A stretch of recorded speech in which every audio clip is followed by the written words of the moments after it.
1월 21일 수요일 생명의 말씀과 함께하는 가정예배를 드리겠습니다. 다 같이 찬송가 430장 주와 같이 길 가는 것 1절과 2절을 부릅니다.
이 시간 우리에게 주시는 하나님 말씀은 마태복음 9장 14절로 17절입니다. 하나님 말씀을 제가 봉독합니다. 그때 요한의 제자들이 예수께 나와 이르되 우리와 바리새인들은 금식하는데 어찌하여 당신의 제자들은 금식하지 아니하냐이까. 예수께서 그들에게 이르시되 혼인집 손님들이 신랑과 함께 있을 동안에 슬퍼할 수 있느냐. 그러나 신랑을 빼앗길 날이 이르리니 그때에는 금식할 것이니라. 생배 조각을 낡은 옷에 붙이는 자가 없나니 이는 기운 것이 그 옷을 당기어 헤어짐이 더하게 됨이요 새 포도주를 낡은 가죽 부대에 넣지 아니하나니 그렇게 하면 부대가 터져 포도주도 쏟아지고 부대도 버리게 됨이라. 새 포도주는 새 부대에 넣어야 둘이 다 보존되느니라. 아멘. 학문적으로 종교라 하면 문화의 카테고리에 넣어서 설명하는 경우가 많습니다. 그 이유는 종교는 인간의 삶의 문화를 만들어내기 때문이라고 하는 것입니다. 어제 시간에 유대교가 가진 제사에 관한 말씀을 드렸습니다. 그런데 히브리 기자는 구약의 제사가 인간의 죄를 완전히 사하지 못한다 설명을 했습니다. 짐승의 피로서는 완전한 속죄가 될 수 없기 때문이었다 하는 것입니다. 그러나 하나님의 아들 예수 그리스도는 한 번의 죽으심으로 완전한 제물이 되어서 영원한 구원의 길을 여셨고 그 모든 피로 인류의 죄를 용서하셨다 선언했다고 했습니다. 그런데 여기에 중요하게 잊지 말아야 될 것이 있습니다. 당시 유대인의 입장에서 볼 때 유대교는 1000년 이상 율법 신앙을 이어왔던 종교였다는 것입니다. 그들은 율법을 중요시 여겼고 속죄를 위한 제사를 드리면서 절기를 지키고 금식도 하고 할례도 행했던 것입니다. 오랜 전통과 문화로 이어진 것이 그들의 믿음이었던 것입니다. 율법 613개의 계명도 기원전 13세기경에 제정된 것이니까 적어도 1000년 이상을 이어왔던 것이 유대교의 믿음의 전통들이었다고 하는 것입니다. 그런데 예수님과 제자들은 그들이 철저히 여기는 것을 지키지 않았습니다. 그러자 유대인들은 예수님과 제자들을 경건치 않다고 책망을 하면서 시비가 있었던 것입니다. 오늘 우리가 읽은 본문의 말씀은 요한의 제자들이 예수님께 와서 우리와 바리새인들은 다 금식하는데 당신들은 왜 금식하지 않느냐 이렇게 시비했던 것입니다. 그때 예수님의 대답이 무엇이었습니까? 오늘 15절에 보면 혼인잔치에 신랑과 함께 있을 때 슬퍼할 수 있느냐. 신랑을 빼앗길 때는 슬퍼하고 금식할 수 있지만 지금은 즐거울 때다 이렇게 말하면서 16절에서 생배 조각을 낡은 옷에 붙이는 자가 어디 있느냐. 생배 조각이 낡은 옷을 당겨서 옷의 헤어짐이 심할 것이다 이렇게 말했습니다. 그리고 17절에서는 새 포도주를 낡은 가죽 부대에 넣지 않는다. 그렇게 하면 부대가 터져서 포도주를 버리게 되기 때문이다 이렇게 설명을 했습니다.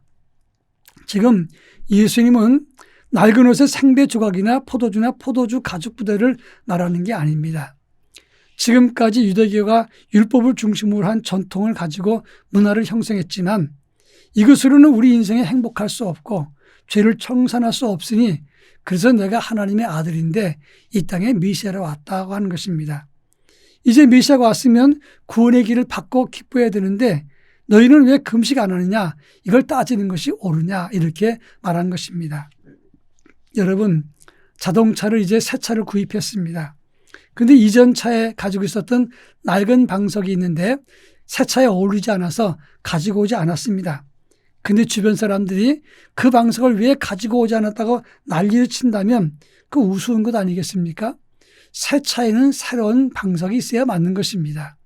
마찬가지로 예수님께서 이 땅에 오셨다면 예수님의 구원의 사역 따라서 새로운 길이 열려야 된다는 것을 예수님이 말씀하고 있는 것입니다. 이 본문을 통해서 우리에게 주시는 교훈이 무엇입니까? 본문에서 주님이 원하시는 것은 첫째로 종교적 관습으로 굳어진 문화를 넘어서 예수, 참 진리, 구원의 진리를 만나라 이렇게 말씀하고 있는 것입니다. 여러분, 교회를 잘 나가면 신앙도 기독교 문화도 만들어집니다. 그래서 주일날 아침에 교회 올 때 보면 다른 사람들 중에서도 특히 지나가는 사람 중에서 예수 믿는 사람은 티가 납니다. 왜냐하면 깔끔하고 단정하고 그리고 성경책을 들고 가는 예배드리러 가는 모습이 겉으로 드러나기 때문에 알 수가 있습니다. 이렇게 예수 믿어도 기독교 신앙을 가지고도 굳어지는 문화가 보여지는 것입니다.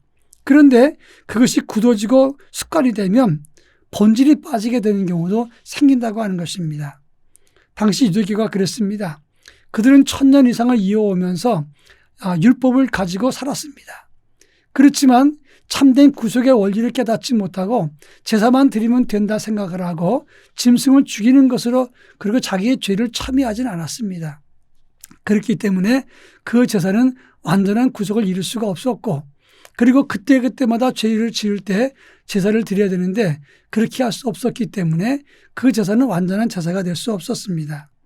근데 이제 예수님이 오셔서 십자가를 치심으로 완전한 구원의 기쁨을 우리에게 주셨다고 하는 것입니다.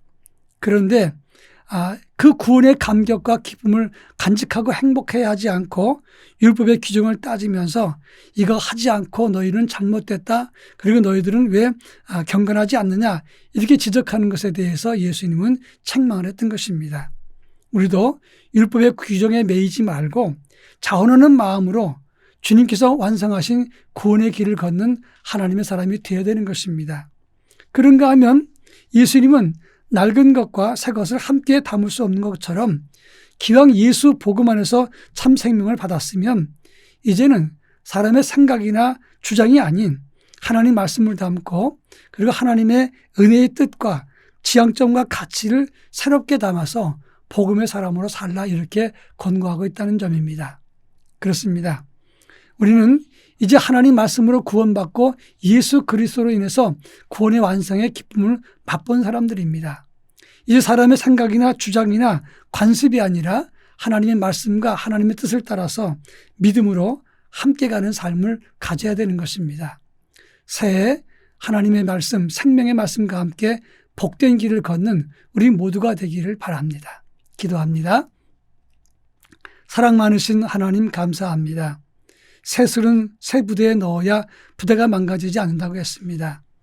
이제 예수 그리스도 안에서 새 생명의 말씀을 가슴에 품고 사는 우리는 사람의 생각이나 사람의 습관에 따라서 믿음 생활하지 않고 오직 주의 말씀과 주의 뜻과 주님의 원하시는 뜻을 따라서 믿음으로 행하는 아름다운 삶을 살게 하옵소서.